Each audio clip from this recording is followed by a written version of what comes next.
I was so burned out. I was convinced work was stupid. But then I stumbled upon actually liking writing and experienced this aliveness, this purpose. And it felt so good. So writing my book was kind of a reaction to this popular meme of like, quit your job and get rich. That's Paul Millerd. You may have heard of him from his popular book, The Pathless Path. But the thing is, Paul approaches his life differently. He's a lifelong learner who quit his fancy consulting job to align more with what truly lights him up. And Paul shares specific ways on how anyone can find their own path. So I call these your pathless friends. They're the people that you don't need to explain why you're doing what you're doing. Like I have this idea of called ship, quit, and learn. Design something such that you can experiment with it in a couple of weeks. Ship something. Design it to quit though. It was easy to see the inversion when I was in the corporate world. I'd see these older men who were rich, successful, impressive at what they did, but miserable. And it was like, I don't want to be that. In this episode, you'll learn Paul's experimental approach and how to set up your own life experiments, how to use inversion to avoid the things you don't want to focus more on the things you do, and finally, the specific tactics, resources, frameworks that Paul recommends for anyone to start using today to find their own path. Let's dive in. Paul Millerd, welcome to the show. Good to see you. Excited to be here. So I've read your book and I've heard you on many podcasts talking about it. And I've also heard other people who have read the book and talk about it. It's so cool that this book has taken on a life of its own. So what I wanted to do is I have some of my favorite quotes or concepts that I want to talk to you about. And I want to talk to you about not only the process of creating the book, but also what's next. But specifically how people can use this in their lives and some of these onboarding ramps, perhaps, into the Pathless path. But first off, how'd you come up with this idea to write a book and specifically the Pathless path? So that's sort of the whole topic of the book. Yeah. So the short story is I left the corporate world. I was working in consulting. Left with the idea I would become a freelance consultant. Along the way, sort of got in touch with this spaciousness in life. There was a little more room to wander, experiment on the side, walk around the middle of the day while I was living in Boston after quitting my job, and started just doing more creative stuff. One of those things was writing. Another was podcasting. I actually started my own podcast 6 years ago now.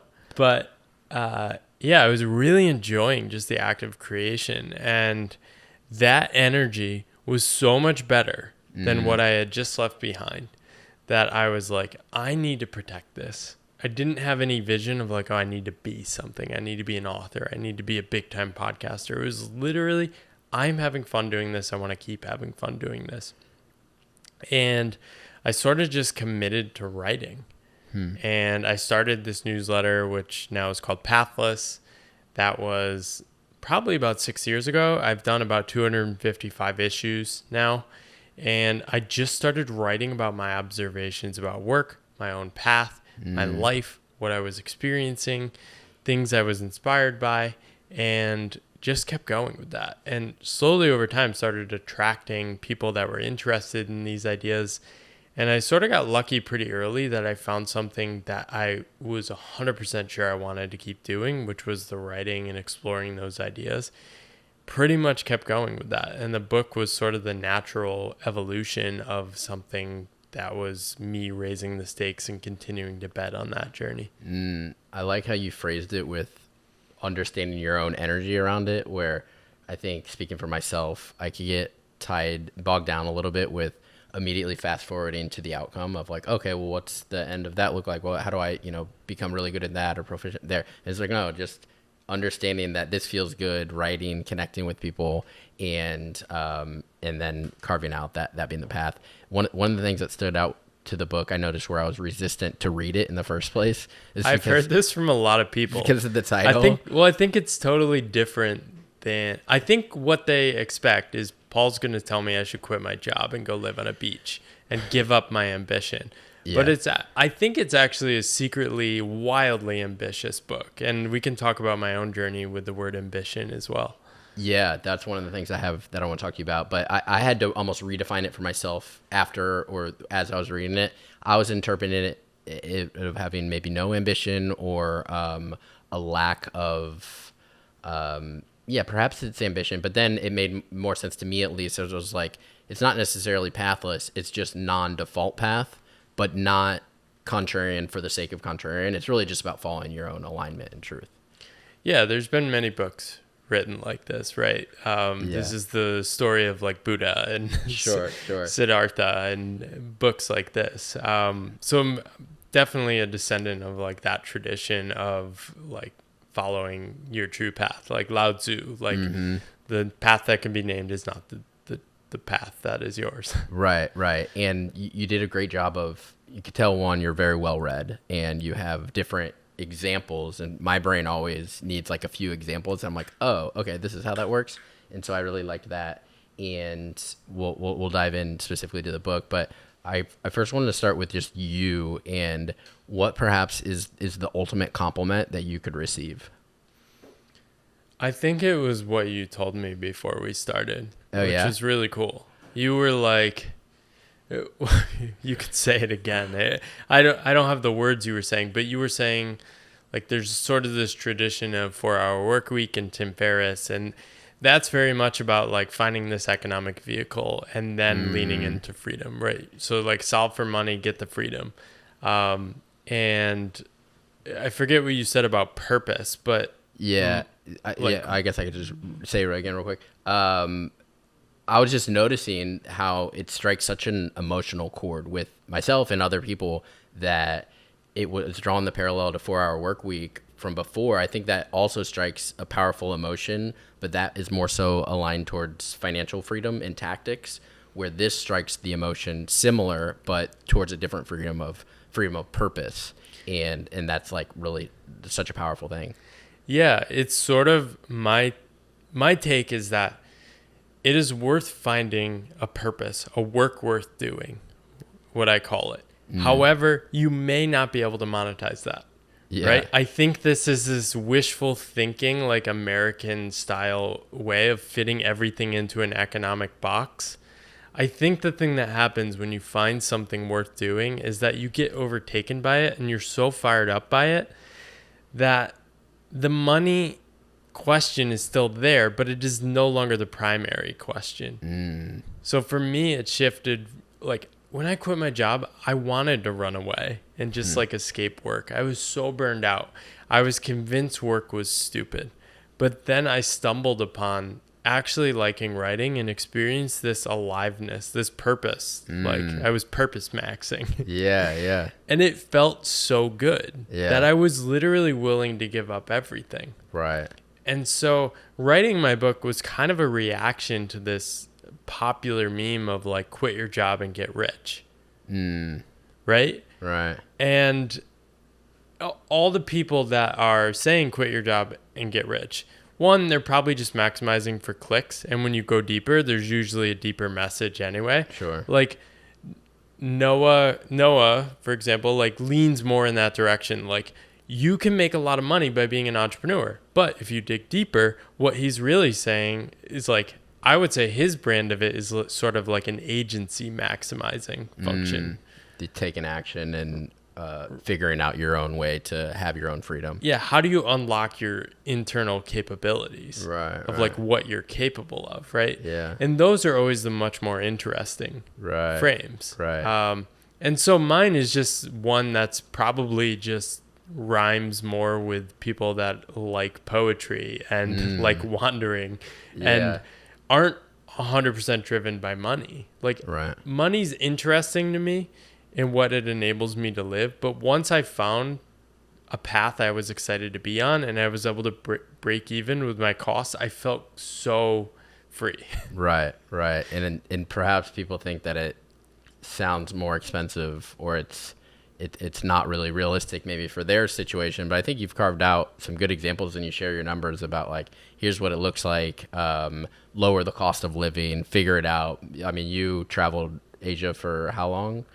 Yeah, so I was in Asia from 2018 to basically the end of 2021, more or less. Yeah, we lived in some other places as well. And this was what, remind me the order of operations of you quitting, traveling, meeting your now wife and mother of your child. So I quit in May 2017. Was in New York. Quickly realized New York is a terrible place to not have any money coming in. So my bank account was shrinking. I decided to move to Boston. That helped me lower my cost of living to like $3,500 a month. Okay. 2018 was way cheaper than 2024. Yeah. And went to there, and then I was like, well, now after I figured out how to make money freelancing, I was like, I don't want to work for a while. I want to like do all these creative projects. So I was like, let's move to Asia. Moved to Asia about a year and a half after quitting my job, and then ended up meeting my wife about a month after arriving in Taipei. Didn't have a plan, didn't know how I was going to make money, but I knew at under $1,000 a month, I had time to figure things out. And I also like wasn't concerned about it. I was just so like, I just wanted to be lost. Right. I had a plan for my whole life. Yeah. You were saying you had a hard time like getting caught up at the like solution or the aim. I did that for 10 to 15 years in school. It was always the next job. Right. Getting into grad school, then the job after that. And then if I do this, I can get promoted and make more. It was so burned out operating as my prime aim. And like, I just wanted to not have goals. Right. And to wander and to be lost. And like, it was embracing like poetry, people like David White, Rebecca Solnit, like Field Guide to Getting Lost. And like, it was beautiful. Yeah. And you've almost, you in a sense earned that right for yourself by having that part of you that was driven. You opened up and say, okay, I've kind of maybe earned a little bit of income, and now I'm going to turn that part of me off. It served me well, but now I'm going to veer over here and explore what this wander looks like. Yeah, I never had the framing of earning it. It was more, money was never a big motivator to me. So as soon as I had 50 grand in savings, I felt like pretty good. Sure, right. That felt like a lot to me. Right, Whereas a lot of my peers thought I was crazy. I'm sure. I just had a different relationship with money and like what I was expecting. So I felt a lot more able to take risks. And it didn't seem that risky to sort of just experiment for a while. And the funny thing is, I went to grad school. I went to business school for 2 years. No income for 27 months. And I went from having 10 grand in the bank to 70 grand in debt. That somehow is the most noble thing in the world to do. Yeah. But wandering around the globe, finding your purpose, falling in love, and breaking even for 2 years is seen as incredibly risky. That's like, so we need to well put when you put it reframe like this. that. Right, and I think exactly. like my book is this like bold, like, we need to like rethink these things. We need new ways of orienting to ourselves, to our work, for the world we're engaging in. Like the company you're part of, like AppSumo, like that doesn't happen by following the default path. Right. Yeah, one of so I sort of synthesized the book to me in my words, and then I wanted to get your take if what I'm leaving out, and then we could dive into some of the specific tidbits. The first is what I shared about the shift from financial freedom into this purpose freedom. But I think like all the examples and like beautiful descriptions and references paint this picture of not only attainability but also relatability and this sense of wonder and like awe or curiosity that kept coming up, and like some of the small references that you describe, whether it's hoop jumpers or preemptive defensiveness or this concept of unfolding your soul. And I was like, yes, I love all of these things. And at one point, I think it was in the book, is like, it's finding the work that you never want to stop doing. It's a shift of mindset, maybe from work has to suck to work is awesome. And is there anything that you would add for how you would look at the Pathless path? I mean, there's so many things in the book. I love your takeaways. Like, I'm so writing for exactly someone like you. I was telling you when I saw you a couple weeks ago. Yep. And you were like so alive and energized with what you're doing, right? And you have like a full-time job, But because of the way you're redefining things and rethinking things, you're finding that in the context of that. And like that is so cool to see. Yeah. And basically, I wish, how old are you? I'm 34. 34. Yeah.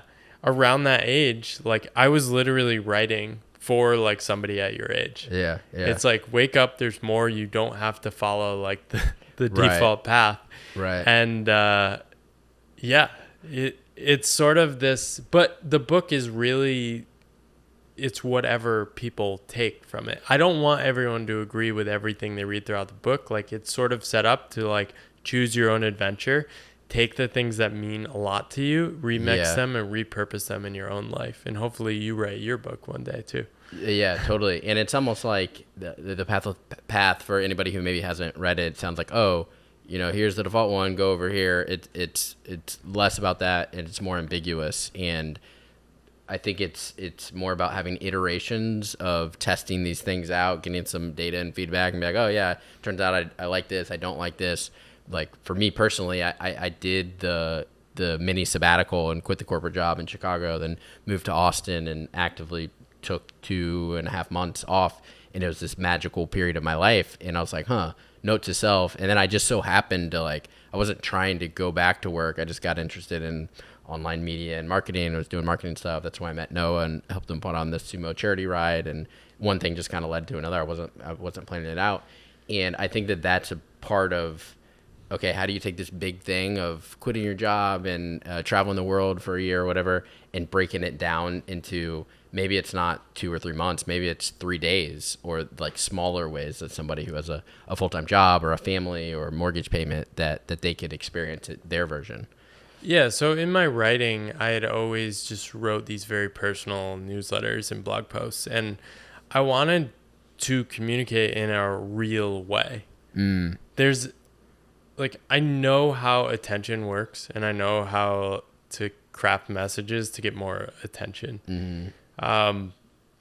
But it, like, I sort of developed a writing style in reaction to a lot of what I thought was bullshit. Yeah. Like, it's not even bullshit. It's that people do not go deep enough to tell the true story. They go from, all right, I'm going to write a book. And then they're like, well, we need to come up with a formula and a framework. And they're sort of working backwards and like layering something on top of it. Yeah. With my book, I'm literally giving you the quotes that inspired me in that moment in the chronology of my life. So it's like this quote of like getting lost. I literally remember the moment of reading that and like the feeling of like contentedness and like excitement and also like fear that went through my body as I read that in Taipei. Right. And it gave meaning to my life. And I wanted to capture the fact that it might not feel good to do this. Yeah. It's not like this pure heroic, like movie like adventure, like where your fall is temporary and then you bounce back. It's like, I didn't feel good about it for a few years after quitting my job. And I 100% wanted to stay on my path. Right? That's confusing for people. Right. So right? You didn't feel good a few years, but you were getting very strong signals that you almost you almost didn't have a choice, right? Kind of surrendering to like, this just felt so aligned. That was my take. Yeah. And I don't know how you react to this, but early on, about a couple months in, I felt so deeply that I was on the right path for the first time in my life. But at that point, I had no proof, no evidence, and no clear story I could convince to people. Right. Articulate to people. Right. Right. How do you explain? Yeah. You're on the perfect path, and you also have no idea what you're doing. Yeah. Do you have a job? At the No. same time. It feels right though. Like that doesn't go over so well. And that's why these journeys are so personal. Right. Right. And I had a job for 10 years. I played the like success game. I knew how to play that game. Right. And so when I quit my job and did my own thing, there's all these things that are tempting you. It's like, oh, call yourself a creator. Right?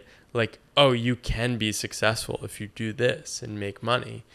And I treated everything with skepticism, and I sort of like, maybe this is the rebel in me. I wanted to take things slower. Like I was suspicious of anything that could be turned into money too early. I wanted to take it slower. I really wanted to see how it would feel.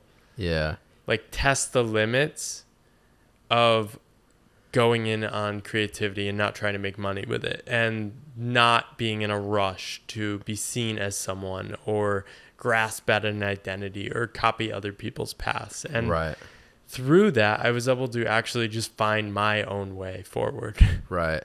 Yeah, that's actually a good segue. One of the first things in the book that I really liked, and I think it's really actionable to anybody out there, is you talk about this aspirational journey, and you quote this philosopher Callard, maybe Agnes Callard. Callard, who defines aspiration as a slow process of trying on the values that we hope one day to possess. And you go on to describe an aspirational journey is more ambiguous, and it's harder to predict what sort of values we'll adopt along the way.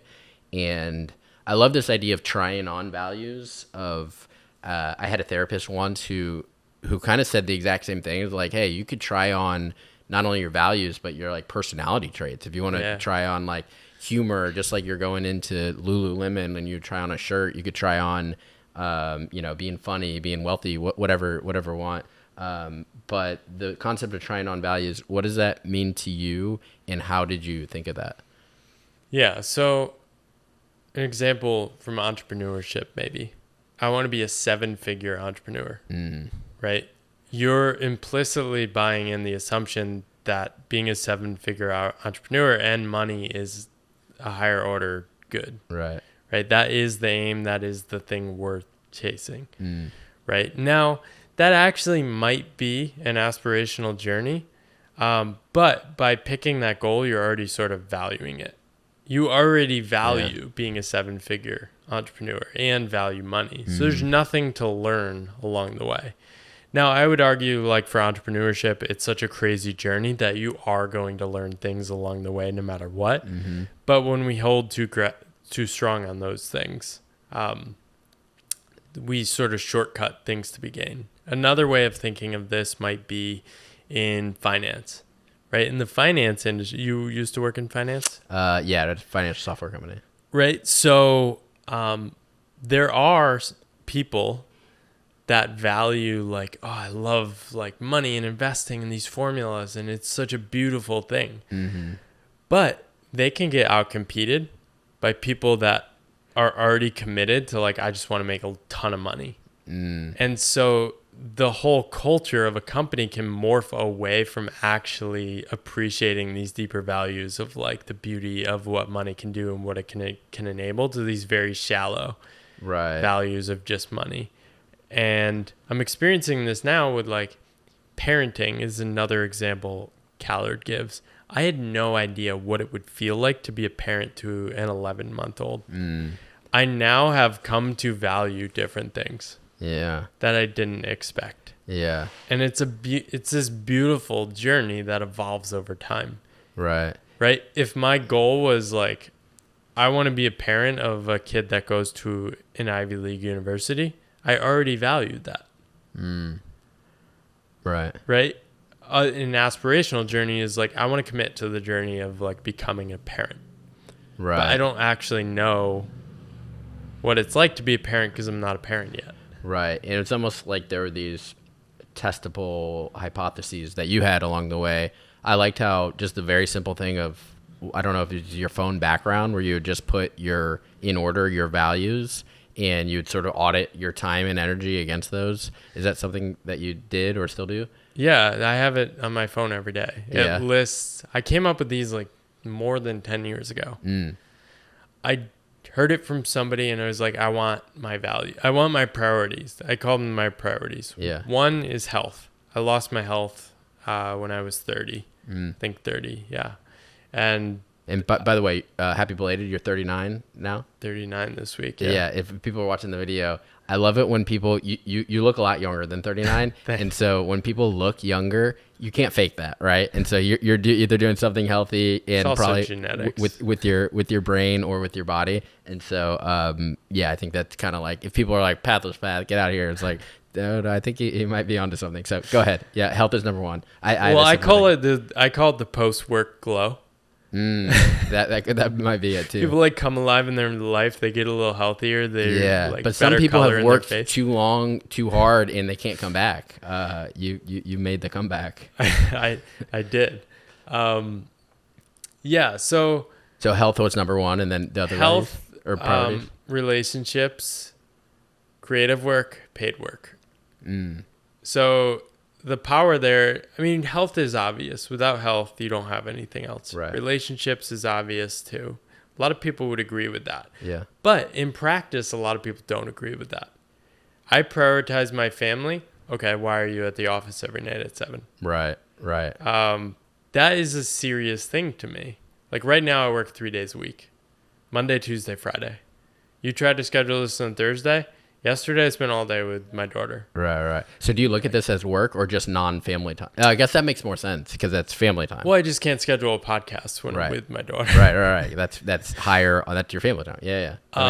But I did spend time with them today. I work from home, and it's like I'm always forcing the priorities, right? Yeah. And to me, it's interesting what unfolds when you create these constraints. I'm sort of a contrarian too. I like just going against what other people are doing, testing it and finding out what happens. That's fun for me. Yeah. Right. And then paid work is last. Right. So I had this consulting skills course I created when I first moved to Taiwan. That started making money. In 2019, there was sort of this big craze around cohort-based courses. And so there was a very clear opportunity that I could have really leaned into that, maybe built out a team, made a lot of money. I tried one cohort and I was like, I do not like this energy, even though I could definitely make a lot more money. Yeah. I turned it into a self-paced course that sort of automates and runs on its own and spent all my time writing, exploring, reading. Is that strategy you? Yeah. Okay. And that's still running today. And the funny thing about that is that's turned into something that like I'm having fun still doing, and it's working really well, and it's even resonating more with clients. But I designed it around these really interesting constraints. In 2018, I decided I would only do virtual trainings and online and design things around this asynchronous approach. Turns out every company in the world started adopting this in 2021, and I had been like experimenting with this on the side. Yeah. And so I was able to raise prices dramatically, and I stumbled into this thing I was running, but I didn't plan that. Like, I did get lucky. Like, I didn't expect a global pandemic to make remote and virtual learning and learning online and Zoom a normal thing. But by experimenting with interesting constraints, I was doing things that nobody else was doing for longer than everyone else. Right. One of the examples, I've heard you say that like an early source of inspiration, you've joked that Seth Godin was the only friend on your path before quitting the job. And one of the things, it's probably just a small thing in the book, but it immediately stood out to me. I was like, oh, that's interesting to kind of connect some dots, is your early on exposure or your first exposure to independent consultants when you're working at your full-time job. And I'm going to sort of paraphrase here. You said these people, self-described independent consultants, were fascinating. This was the first time I had direct contact with anyone who did anything other than full-time work. I was intrigued. And I know for me personally, I don't know what I don't know. You don't know. And it's not until I see someone else, I was like, oh, that's a thing. I like, how do I do more of that? How impactful was that for you early on to see that? I missed it. I missed the clue. I didn't act on it. or was it just maybe the first seed that later, took a while to seep in? It was a seed. There's all these clues along the way. I was so oblivious. Yeah. And yeah, I think I had this strong like admiration, affection, desire to be like these people, to be around them. I talk to them. They're all like curious about something, having side projects. But I never thought like, oh, that could be me. I made 2 more job changes after that. Well, I guess just to underline a point, but I knew it was possible. It's so big of a thing that it'd be unrealistic to think, oh, I saw that and I immediately thought I could do that. You had to see that first and then you had to go and look at the world, continue to explore, and have that somewhere in the back of your mind. But there were people like younger than me with less experience doing it. And I definitely knew I could do it then. I knew I could do it. Right. It just like, it didn't connect. Yeah. I don't know. But I think I was just so deep in that, like, you work full time in jobs. Right. And I think at that point I still did like what I was doing. I was still searching for like maybe the next job could be fun. But I kept landing in these jobs where the people I worked for got fired like immediately after I joined, or they left companies. I had so many managers throughout my career. I never had a stable environment. Yeah. So I guess lesson for anyone maybe is that in that part of their journey, we'll call him corporate Paul, would you, what would be your advice to your former younger self or someone in that? Is just to like, you kind of saw that, but it was still a little over your head. Blow up your life. And blowing up your life back then would have maybe sound too crazy. Like, no, I think I should have. Yeah. I could have. But you didn't. I know. And so that sounds scary to someone who's like never. I don't know if it would be scary. I think I could have used. I had Yeah. no mentors. Well, now they have the book. And I had no. Here's the thing. I had no actual people in my life. So when I'm saying like people like Seth Godin were my only models, I had people like Tim Ferriss I was listening to. I'm sure I listened to podcasts from like Noah Kagan and stuff, but like to me those people are so much further than me. Or it was a certain brand of ambition that didn't totally rhyme to me. Right. And so I didn't find like people like me do things like this in the Seth Godin sense. And I didn't have like the power of conversations and in-person interactions was so powerful to me. Like the time I met this career coach and I'm like, oh, I've been helping people for years and I've done hundreds of resumes. I've helped all these people change careers. And she's like, wow, that's like really impressive. You already are a coach. And it like shook me.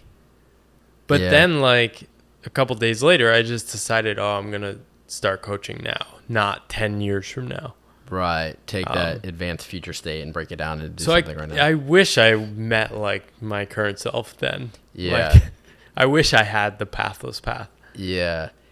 Yeah, I guess I like that's a good segue to the next thing I want to talk about is finding your people. And that was basically what you're telling your former self. And I think you mentioned going to consulting conferences, meeting people like Noel Boylan and Nita Baum. Yeah. And you mentioned your favorite essay, which is on solitude and leadership.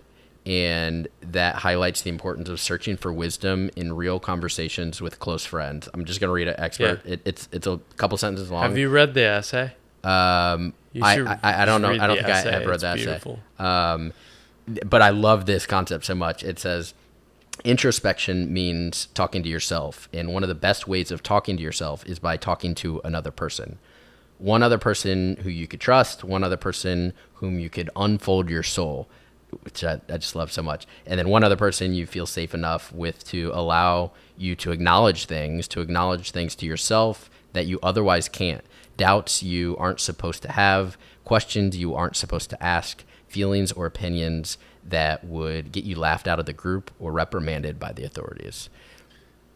Can you unpack the power of that for you?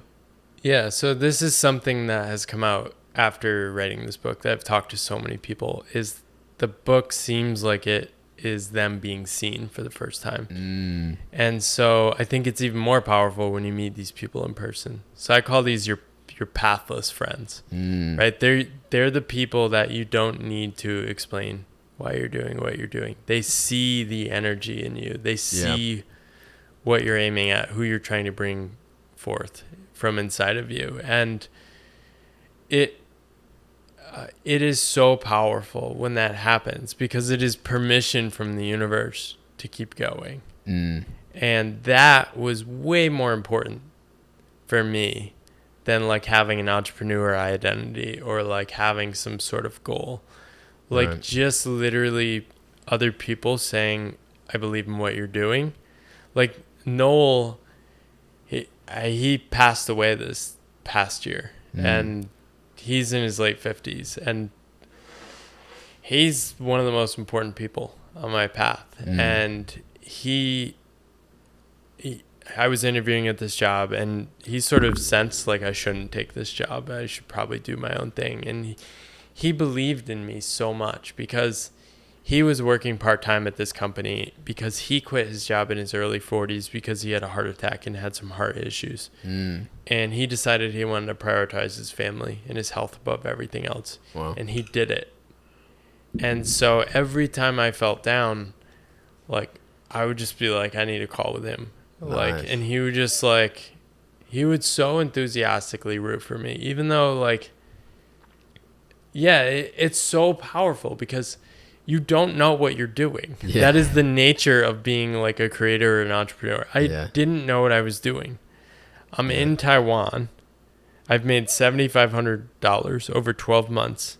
I'm not pursuing work. I'm not trying to make work. I'm writing my newsletter about our relationship to work and experimenting with going several months with not working and saying this might be the most important thing in the world. And here's this one person telling me like, this matters, keep going. This is amazing. He would like financially support me on Patreon, and that was enough for me. And I want to be that person for other people too. Like, I love rooting for people. Like, it is so important. Like, and coming back to the conversations thing, those conversations are what keep me going. Like, I got a lifetime subscription to a calendar scheduling app on AppSumo because I didn't want to pay a monthly fee. Shout out AppSumo. Not even sponsored. Look at that. But I started having these curiosity conversations with people, and people started reaching out to me. I had my entire calendar open because I was listening to these entrepreneurs saying, like, protect your calendar. You got to monetize your time. I was like, what if I did the opposite? And so this is my anti-strategy that ultimately led to a really meaningful mode of exploration for me.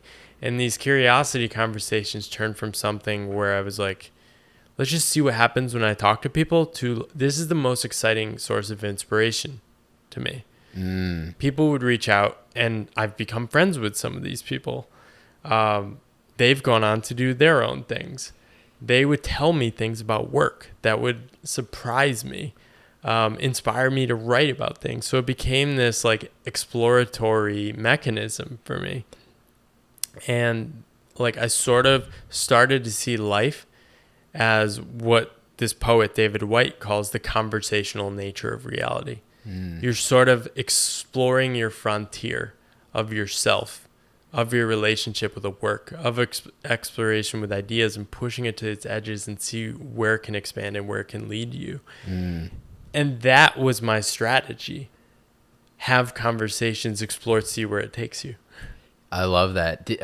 Was Brian Grazer an influence of the curiosity conversation? I stole it. Yeah. Okay. I stole it and flipped it. His was to climb the ladder. How can I meet the most important people? I said, how can I talk to anyone? Yeah. So I was talking to random people around the world. I talked to people from over 40 countries, 300 plus people, all socioeconomic backgrounds. And the most interesting thing I found is like, Americans are hung up with this idea that like quitting your job is a money problem. All around the world, it is a certain type of person that has to do this. I know you're like this because you're communicating in the same language. Yeah. You didn't have a choice. Right.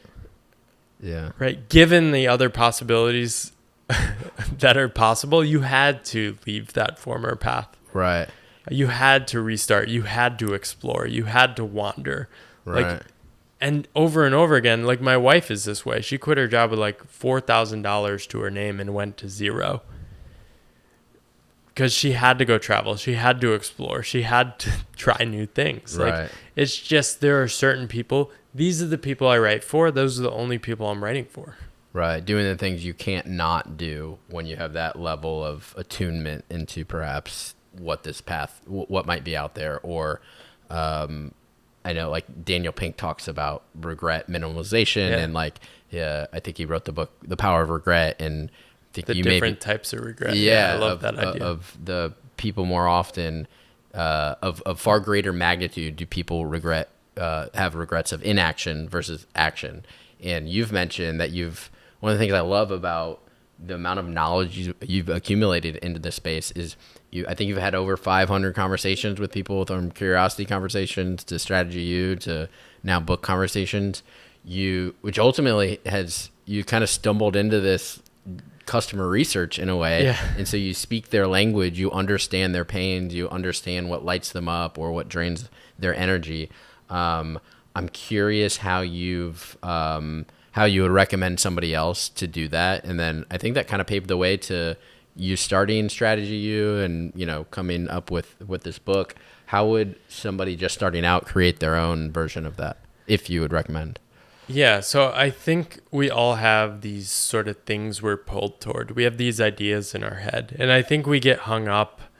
Honestly, like, I would like buy my book, but also buy $1 Million Weekend. Like, I honestly think it's like the greatest companion book, because it's basically just a book of like removing excuses and helping you take really small and tiny actions. Yeah. By the way, this is not sponsored from Actionable or the books. So these are I'm just real so conversations. serious about that book. Like, Yeah. I don't think about how-tos and tactics, but like he has, and he's tested it with people. Right. I've tested the like purpose and philosophical and the like stance and the modes of life and experimenting. And like I can think through all that.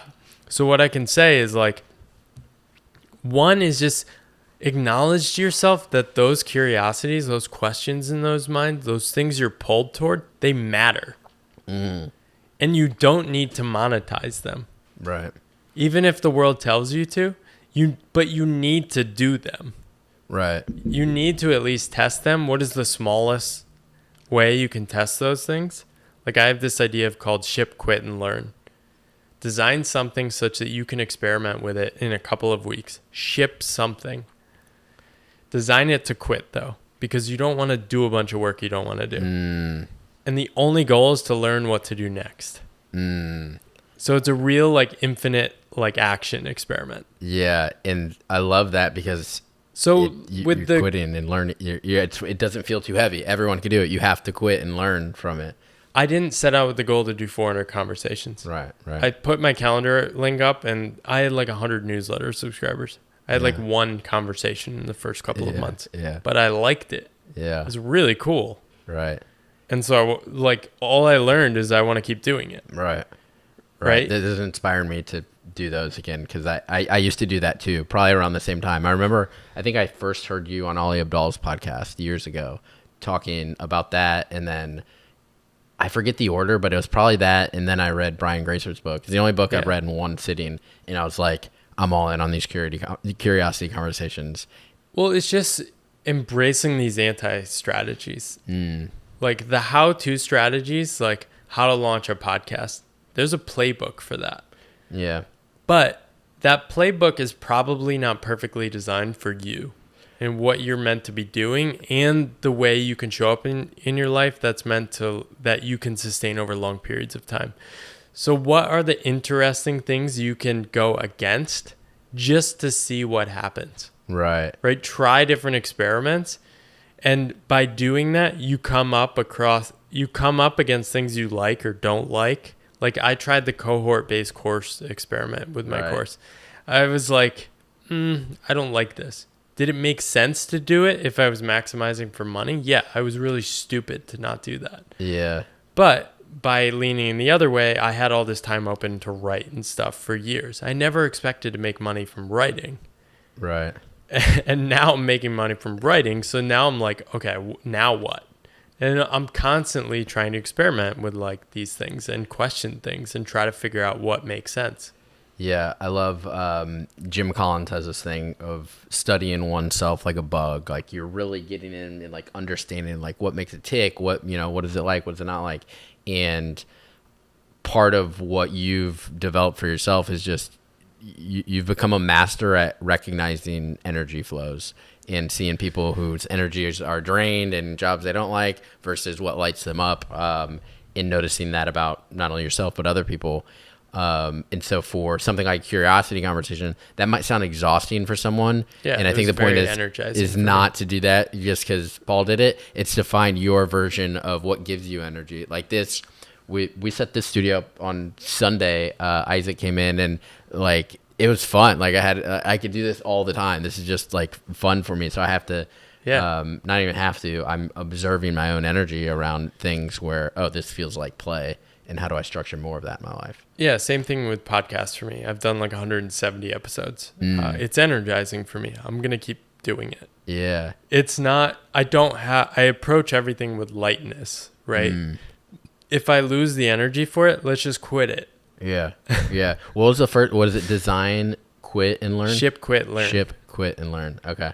Yeah. That I'm realizing too, I started a weekly newsletter 114 weeks ago, and the 103 weeks prior to that, I was starting to think about it, and I was like, okay, I'm just gonna do for I think it was 1 month or 1 quarter, just that Q1, and then can figure out from there. But had I been like, oh, I need to do over 100, I wouldn't have started. It would have been too much. And so I love that framework, just to ship it, quit. You have the built-in like safety belt of like, hey, you don't have to do this forever, and then you learn. Yeah, and I think people get hung up on this. I think for me, what I had discovered in writing was that it was so much more fun than my previous path that like I really wanted to prioritize that and have that be the center of my life. And now people will say like, well, don't you worry about money and all these other things. And it's like, yes, but that was the priority. Right. How do I make this work? And how do I keep it going? Right. And so for the first 3 years, I lived on like 30 to 40 grand a year. I was deprioritized. I was choosing against other things. Right. On purpose. Right. And I didn't have a plan for how to make money. And that makes people like, they lose their mind at that. Like, how do you not have a plan? How do you not have a goal? Right. It's like when what I experienced was like so meaningful. Right. I was just like, I just want to keep this setup going. Right. And I ended up marrying someone that was very aligned with like building a life around creativity and like being frugal and like being able to play that game long enough. And will it pay off? Maybe. But I'm never going to promise that to anyone. But it might be worth it regardless of if it works or not. Because along the way, you might find things out about yourself. Right. That are really important for your life. And you've talked to people who have done it and tried it and come back and say, oh, now I know. Yeah, I'm actually know their like limits. excited about my full-time job, but at least I tried. It's that unknown of never trying in action. I've talked to many people. They're like, I tried freelance self-employment. I hate it. Yeah. I just like going to a job and like being able to check out and have those constraints. And then they know. Hell yeah. Yeah. Like, yeah, totally. That's amazing. And then they're not going to put up with as much crap because they know also I can walk away if I need to. Right, right. Okay, I have a couple of just quicker questions. Are we okay on time? Yeah. For a few more minutes. Okay, what do you think of when you hear the following phrase or word, and who is this person?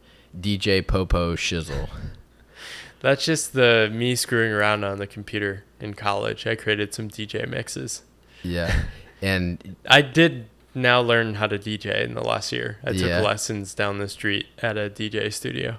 There's part of that book your book where I'm reading it, and it's like very, like philosophical and meaningful and thoughtful. And there's something about that contrast where it's like, oh, yeah, he's just a dude too. He's like, he's got a DJ name. And I just got a big kick out of that.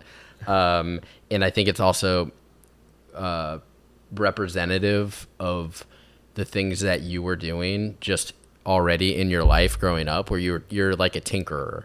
You made some like weather app or something in high school, and you would DJ, you would just try things. And so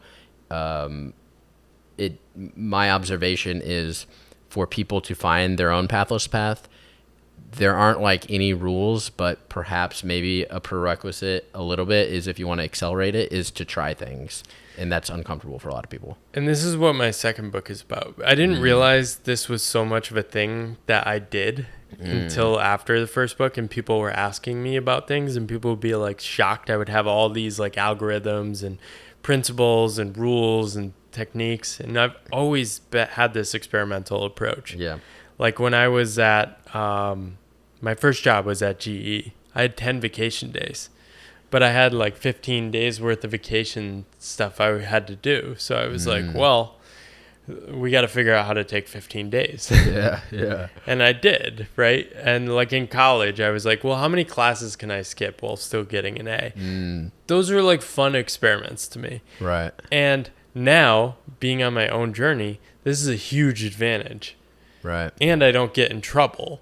Right. And I like find a mode of life that is like really where I can thrive instead of like trying to break the rules. Right. And you weren't trying to become, I think the whole point of it is you're not trying to become a new person. You're trying to become who you already are. And so that was part of your journey. If someone's like, oh, I'm not like that, I don't think the takeaway is, oh, well, this isn't for me. I think the takeaway is to find who you are. And like, there's probably little breadcrumbs of evidence of like, oh, well, instead I was always, going off on my own and writing or whatever it is, and to open up more space to do that. Yeah. So many like obvious clues along the way, but I was just so oblivious. Yeah. And one of the things I love too is how you laid out using the power of inversion to actively write out what you don't want and to zoom fast forward and be like, if I still am not doing this, what does that look like?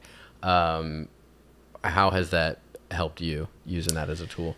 Yeah. So inversion is fast forwarding and saying, it was easy to see the inversion when I was in the corporate world. I'd see these older men who were rich, successful, impressive at what they did, but miserable and overweight and complaining about how tired they are all the time.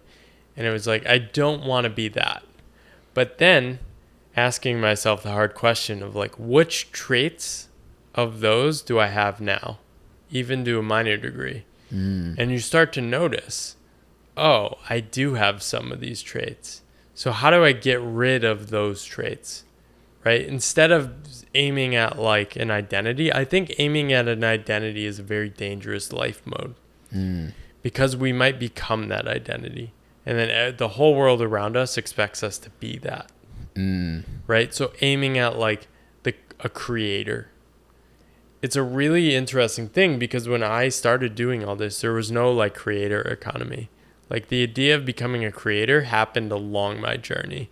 And I just instantly was like, well, I really badly wanted to be a consultant before, or an MBA grad that went to MIT. And I realized you get trapped in those identities. So like hold your identities loose, right? And so aiming against things I don't want to be is probably a more powerful frame because then it gives the space to explore the positive vision of what you do want to be. Right. In an unbounded way. Yeah, I would maybe add, unless you are intentional with that identity of somebody who is, say, a learner or a doer or something where it's process rather than outcome. Yeah, I'm talking about these more like job identities. I am wealthy, a creator, right? A learner, that's awesome. Right. That's almost like a behavioral identity. Right, more of like the process rather than the uncontrollable outcome of. Yeah, actually, my bio always says like Paul's a curious human. Curious human seems like a good job title. Right. But like published author, don't give half a shit. Like never cared about that label. Best-selling author. Like if you publish a book, you can there's like 1 million categories in Amazon. You'll become a best-selling author. Doesn't matter to me. Right. Curious human who writes about things he's excited and curious about. Cool. Like that. And speaking of which, you just so happen to have a book that sold very well that you self-published. Any takeaways for somebody else thinking about writing a book, thinking about self-publishing? I I have like the worst advice. Like, you should not follow my path, right? My path worked for me, I think. I took the writing very seriously. I loved writing. It was an absolute joy. It was not a painful process for me. It was a long process and it was challenging, but it was not painful. It was only challenging and pushing me beyond what I was capable of. And I really just tried to write a book that was true and push me personally. I wrote the book that I wanted to write, right? I didn't write a book that other people wanted. And I sort of had an idea of books I didn't like nonfiction books that have very clear frameworks and stories about academic studies and random people. Right. I was gearing more towards like Tuesdays with Morrie. I love that book so much because it's two stories in one. Mitch Albom's personal transformation is in the book, and it's a book about Morrie Schwartz. Yeah. A book like that, and like fiction books that explore like the inner drama. Like, what does it actually feel like? All these like books that are coming out now that are nonfiction, nobody puts the personal story in it. Right. Like, right. Tell us how it felt. Tell us when you failed. Tell us how you went through the journey. Because if you can relate to that, then that's inspiring. And I think it all comes back to the conversation. My book, as I'm writing it, as I write, I talk out loud to myself. And it has to make sense to speak. And I think podcasts were a big source of inspiration because those are conversations. So I wanted my book to be a conversation. Yeah. And this like very informal like thing people could dance with. So that is all to say, like, you should write a book if you want to write a book. I think it's a great medium. I think people that write consistently should think about, like, once you've done 100 of something, like 100 of a newsletter, you should think about just opening a draft. Right. And that's my biggest advice. Open a draft. Just slot in some stuff you've already written, create the chapters, see how it feels. It's a vessel to dump your curiosity over the next year. Yeah. And then ship, quit, and learn. Like, see what happens. If you decide you don't want to write a book, quit it. Ship, quit, and learn. And I like this little note here. You dropped off one handful of these books, which is cool. Thank you. And you have this little note. It says, "This book is a gift from the author. You could read more about how he thinks about generosity on page 174." And it has this little like picture thing here, which is cool. How do you think about generosity? I think it's a practice. I think we like so many things with the default path, we think of it as like, oh, you give money to a charity and that's generous. I think you can be generous and give to charities, and I think you can be not generous and give to charities. Right? I think giving comes in so many forms, like giving your time, your mentorship. I think even sharing ideas online is one of the most generous things you could do.